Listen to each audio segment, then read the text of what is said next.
Kamusta mga maka-full court? Halina't pag-usapan natin yung balitang pagkuha ng Los Angeles Lakers kay Marcus Smart. Ang kawalan ng makabuluhang galaw ng Los Angeles Lakers sa off-season ay nakakabahala matapos silang matalo sa unang round sa 2024 NBA Playoffs. Tulad ng kasalukuyang itinayo, ibinabalik ng Lakers ang karamihan sa parehong koponan na mayroon sila noong nakaraang taon nang sila ay nagtapos sa ikapito sa Western Conference. Mayroon silang mga asset para makipagkalakalan at marahil si Rob Pelinka, ang Lakers General Manager, ay naghihintay para sa perpektong manlalaro na maging available.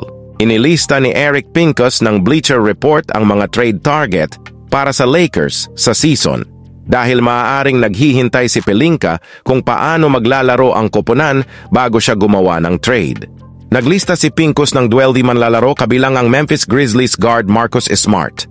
Ang Grizzlies ay umaasa na malagay ang isang malungkot na 2023-24 season sa likod nila at ipagpatuloy ang kanilang playoff chase, isinulat ni Pincus noong Setyembre 10.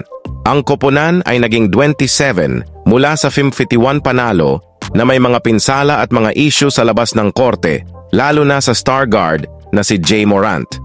Sa pag-iisip na yon, kasalukuyang hindi available ang Smart. Ngunit kung ang koponan ay tatama sa isang hadlang, ang Smart ay maaaring maging available sa deadline batay sa kanyang edad, suweldo at posisyon dahil ang koponan ay mabigat na namuhunan sa Desmond Bane at Morant. Magkakaroon din ng bagong deal si Jaren Jackson Jr. Simula sa 2026-2027. Masyado pang maaga para sukatin ang hinihinging presyo, ngunit ang mag-e-expire na kontrata ni Russell kasama si Hudge Kefino ay kasalukuyang gumagana bilang dalawang team trade nang hindi inilalagay ang Memphis sa luxury tax. Smart, who won the Defensive Player of the Year award in the 2021-22 season, is one of the best guard defenders in the NBA. The Los Angeles Lakers have a defensive anchor in Anthony Davis but lack in the defensive department in the backcourt. Smart would give them just that. Pincus believes that'd be Smart's biggest help to the Lakers. The Lakers need to improve defensively in the backcourt, Pincus wrote. Smart is a strong, tough, physical defender with significant postseason experience. While Smart would give them an above-average defensive guard, Pincus is concerned about his lack of a three-point shot. Smart isn't a great shooter, 32.3% from three over his career, and has struggled to stay healthy, Pincus wrote. In 2022-2023, Smart shot 33.6% from three-point range on 5.6 attempts per game.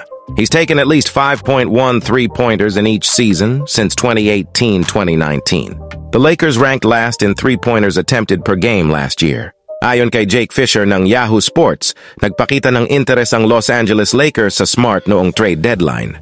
Habang ilang mga club kabilang ang Milwaukee Bucks at Los Angeles Lakers, ang sabi ng mga source ay tumawag sa Memphis tungkol sa pagkuha ng defensive stalwart na si Marcus Smart. Ang Grizzlies ay nagsara ng anumang mga overture para sa veteranong guard, sabi ng mga source, isinulat ni Fisher noong Pebrero 2.